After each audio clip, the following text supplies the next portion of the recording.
and the smell of fresh parsley over cooked food is just, makes your mouth water.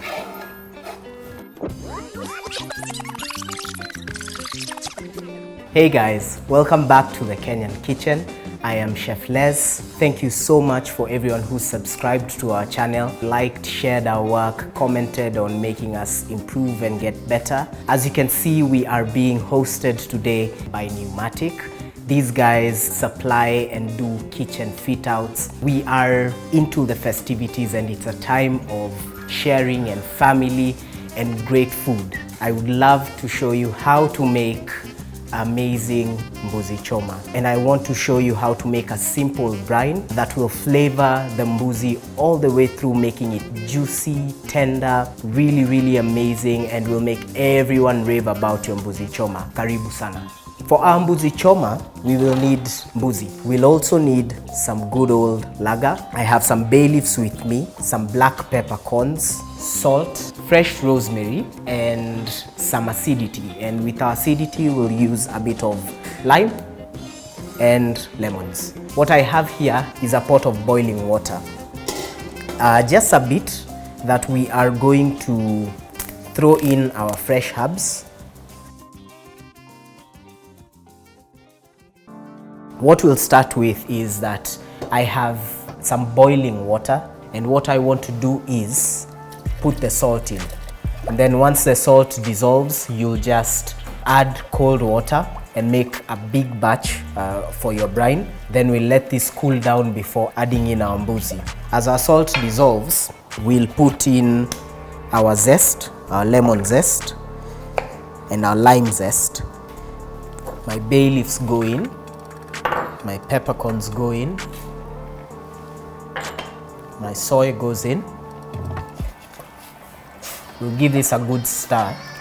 I forgot to mention garlic. So we want our mbuzi to be as delicious as possible. 2 bulbs should be more than enough. Once the salt dissolves, we want to cool it down completely, and then we'll marinate our meat overnight. Beautiful kitchen, isn't it? Really having fun filming in this kitchen. So I have my crushed garlic that I will throw inside. Our brine is ready. I will now fill this up with cold water. Throw a big bunch of rosemary. Then for our mbuzi, we'll just remove a little bit of the unwanted parts. So we want to give it a trim that will make it nice and presentable. And then all we want to do as well is get rid of the clear skin that is between the juicy part of the meat and any excess fat, though my mbuzi is nice and lean. So all I'll take out is this clear looking skin. We leave a bit of the fat on because you don't want your goat to be too dry. You can totally do this process on an open jiko or an open grill, but we are going to use the oven, and you can totally find such beautiful ovens at Pneumatic. So go ahead and check them out on IG and on Facebook. So our mbuzi is ready, nice trimmed, ready to go into the brine. The key thing is to make sure that it is nice and chilled. And then we have a container, and then what we do is pour all of this inside and fill this up with cold water. The purpose of submerging it in the brine is just to have the salt penetrate, and by the time we grill this tomorrow, it'll be nice and evenly seasoned from the outside in. Cover this up and let it sit in the fridge overnight, or at least for 24 hours. I had done mine already, so this had slept in a brine overnight. Now get a wide based pan like what I have here. or even the chapati pan works very well. And while that heats up, we want to preheat our oven. You want to preheat that to 200 degrees. Start roasting it at a high temperature, and then we'll go on lowering for about 45 minutes. You can see how nice looking the meat looks. This is going to be really juicy. The salt has penetrated, the thyme has infused, the peppercorns are there. It even looks nice and shiny because of the salt. For those of you who have concerns about alcohol and you do not take alcohol at all, you could completely omit it. Alternatively, the alcohol burns off. So once you subject alcohol to heat, then the alcohol evaporates and all you're left with is the flavor. However, you can completely omit it because the point of this brine is just to infuse flavors, to marinate the meat and make it tender, juicy, and well seasoned throughout. We'll pour a little bit of oil on our pan to season it so that the meat doesn't stick. Our pan is now nice and hot, and our meat is ready to be grilled.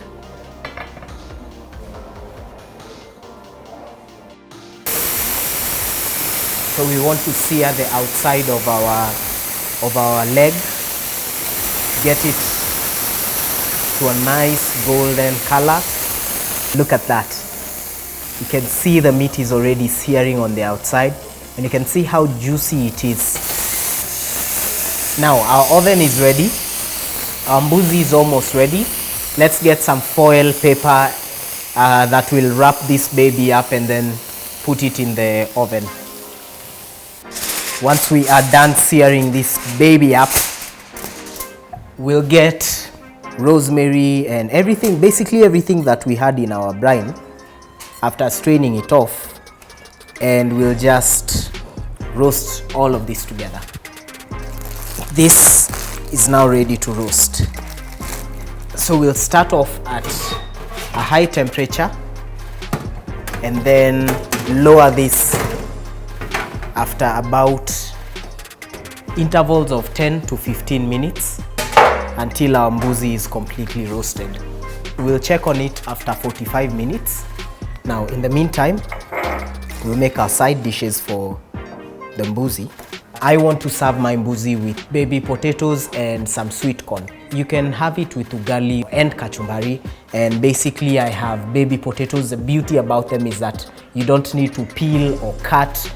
Then I still have some leftover rosemary and garlic from the brine, which will flavor our potatoes even more. Then in my hot pan, I'll throw in some butter, just a little bit, and a little bit of oil, a teaspoon or so. The reason why I'm putting oil is so that my butter doesn't burn. So our garlic goes in, our rosemary goes in, bit of the peppercorns. As that comes to heat, we'll prepare our corn really quick. And then also baby corn is really sweet and goes very well with our savory mbuzi, or any savory dish for that matter. My potatoes go in. Then we season our potatoes with salt and black pepper. And we only want to combine all these ingredients together, then toss this in the oven. For our corn, I'll just season them lightly with salt, a bit of pepper, and put some knobs of butter. And this joins our mbuzi, which now has about 30 minutes to go. What I'll do is I'll deseed my tomatoes. Then we'll add some peppers just to give it some color. One medium-sized onion should be good enough. So I have some onions which were soaking in salt water. The salty water is just to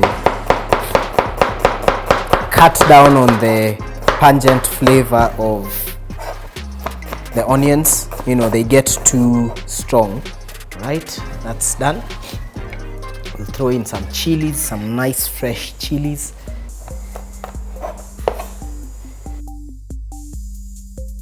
We'll add in peppers.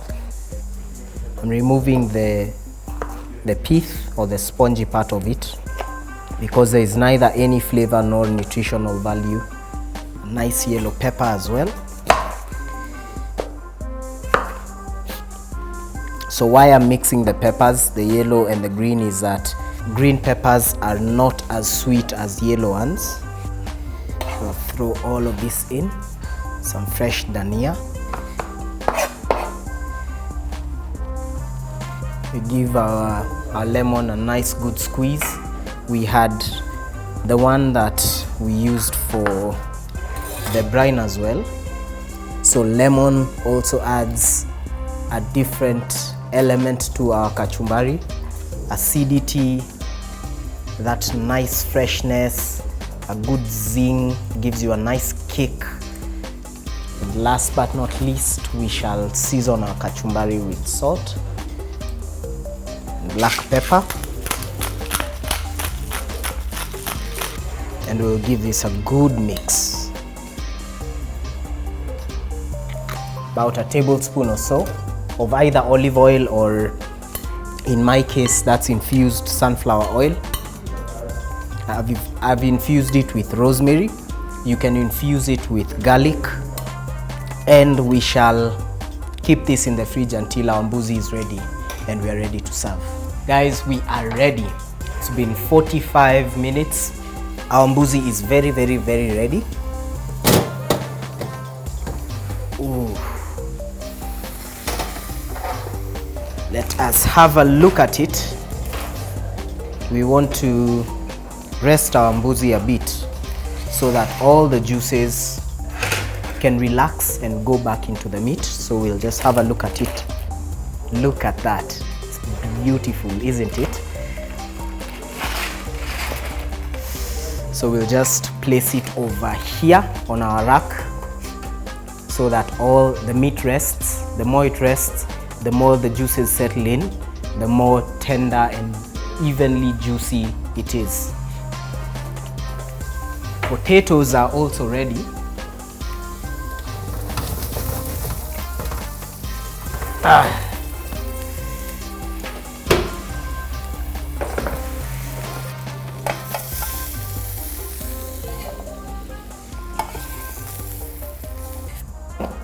Our kachumbari is nice and cool. It's chilled. Mbuzi Choma is roasted goat in Swahili, or barbecued goat in Swahili. So what we are having here is Mbuzi Choma with kachumbari, roasted baby potatoes, and some sweet corn, roasted sweet corn. Get some fresh herbs, and the smell of fresh parsley over cooked food is just, you know, makes your mouth water. Thank you so much for watching this video. I hope you truly enjoyed. I'd love to see what you come up with. Please don't forget to like, share, and subscribe. Tell a friend to tell a friend. I'm looking forward to seeing your comments on this video on what you'd love to see me cook for you or show you how to make. Special thanks to Pneumatic Appliances for allowing us to film in their beautiful showroom.